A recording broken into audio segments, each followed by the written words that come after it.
This is ESPN Esports. I'm Arda Ocal. Here is my instant reaction to Night City Wire, which was the first episode of a series which will give us all the information we need to know leading up to the big November 2020 release of Cyberpunk 2077. It was great. A lot to unpack, and it really, like, the first thing that I want to say is you got goosebumps watching it, and it just got you raring to go. I am amped, I am psyched, I am ready to play this game. I also understand that the delays are absolutely necessary and warranted, especially in the times we're in. But let me tell you, after watching that, my blood is boiling. I am so ready for this. So let's start with even before the episode began on Twitch. There were over 100,000 people just waiting in the lobby, in the chat, for this to start about 10 minutes before they even went live. And they went to about 230,000 during the stream. So this was very, very well received. A lot of people were extremely interested on further details of the game.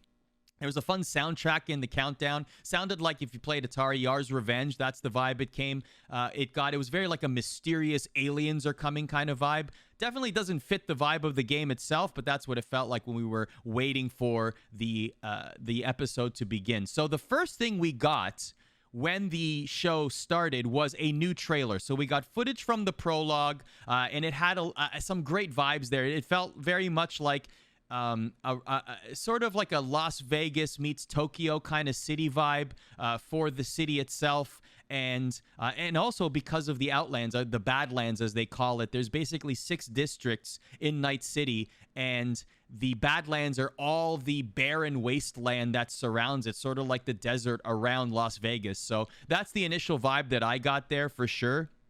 And you definitely got some cool gameplay, got some new characters as well. You got a character named Jackie, who's apparently your friend, is going to help you along the way. You're looking for the gateway to immortality, so that's something that is part of the storyline here. And something they really stressed was the fact that the non-playable characters, you're going to learn more about non-playable characters, and several of them, than ever before. And that's going to be accomplished through this new mechanic that they're adding in the game called Brain Dance. Basically, the best way to describe it is it's like a memory of something that happened in the game, but you are in full control of the camera, of the moments, rewind, fast forward, pause, move around to obtain clues of moments that happened in time. And the way that they described Brain Dance in lore is it was something that was created in the early 2000s at a university. I think it was Santa Clara, they mentioned. And it was invented to hold memories so that you can relive them for therapy purposes, for rehabilitation for prisoners, even for personal consumption, just to relive memories. But by 2077, it was used as an industry for media, for films, for video games, etc. But now you have it at your disposal to help with your quests and your missions. So it's going to be very immersive. It's going to be, you have complete control of everything that happens through Brain Dance and the memories that you're watching. So that's going to be interesting. There's an editor mode that will help you accomplish all of that and uncover clues and telling story in the game. So I like that. I like that this has been added here as a mechanic, but not just something that you discover in the game and then you use it at one point and then discard it. This seems to be, at least it was hammered home in this episode, that this was the major mechanic in the game and something that will really transform the RPG genre. That's the vibe that I got from hearing the Brain Dance mechanic and how the developers talked about it. Is very, very pivotal to the game. It's very important and something that could be seen as transformative once we actually play the game. Another thing they mentioned is that if you buy the game for Xbox One or PS4, you will be able to upgrade for free to the next generation consoles, PS5 and Xbox Series X. They're going to reveal, CD Projekt Red will reveal more details on that in a little bit, but they did say you will be able to upgrade for free.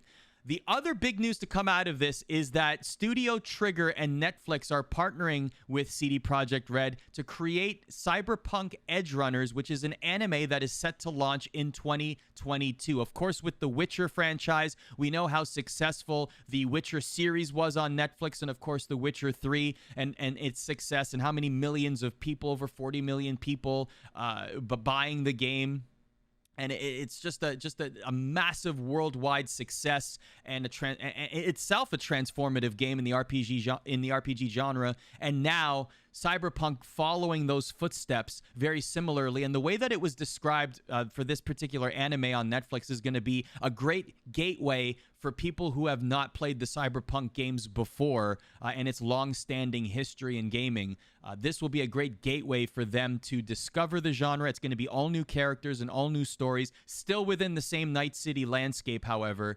But it's going to be a great way to introduce yourself to the Cyberpunk universe and possibly then discover the game. So great move there.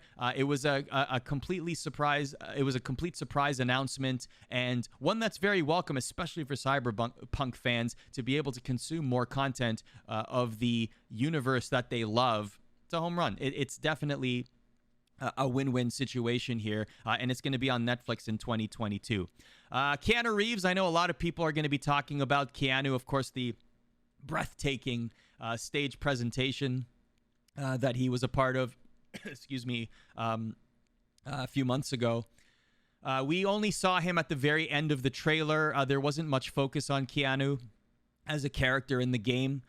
It's cool that he's involved. I'm sure that we'll hear more about it in the weeks to come. I even assume that we might even get an interview with Keanu during a future episode leading up to the actual release itself. So this episode definitely focused on Braindance and the anime, as well as the the next generation console, PS5, Xbox Series X announcements. So my initial impressions of the game itself, I didn't play Cyberpunk as a series when I was growing up. It started many decades ago, of course. So I'm coming into Cyberpunk as a new consumer. I'm extremely excited. I got definite vibes from games like GTA and The Witcher, of course. Like GTA from a feel perspective, not necessarily gameplay, maybe a little bit there. But Witcher, you know, the RPG format, I really am excited to dive into this game. I think it's going to be a lot of fun. It looks like, especially with Braindance, something that I will enjoy, and in particular look for clues.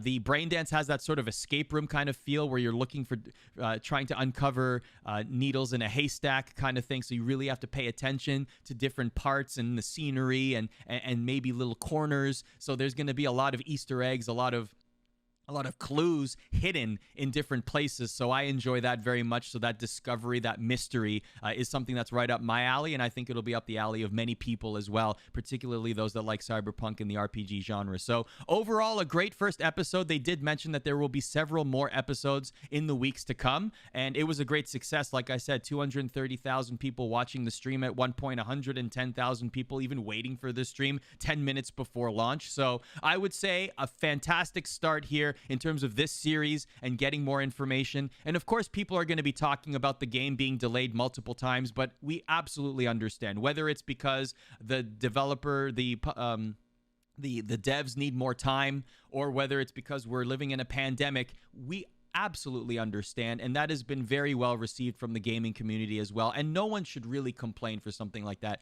If they need more time to finish the game, they need more time to finish the game. And that's all there is to it. And that is something that we should absolutely accept, and we should just move on from. Okay, so be it. We were looking forward to it sooner than later, but that's fine, because we're going to enjoy it eventually, and it's going to be presented as they want to present it to us, as their masterpiece, as their work of art, and then we will enjoy it at that time. So I'm very, very much looking forward to it. Totally cool with however much time they need, and hopefully November 2020 is the release date. But if it's not and they need to push it back beyond that, so be it.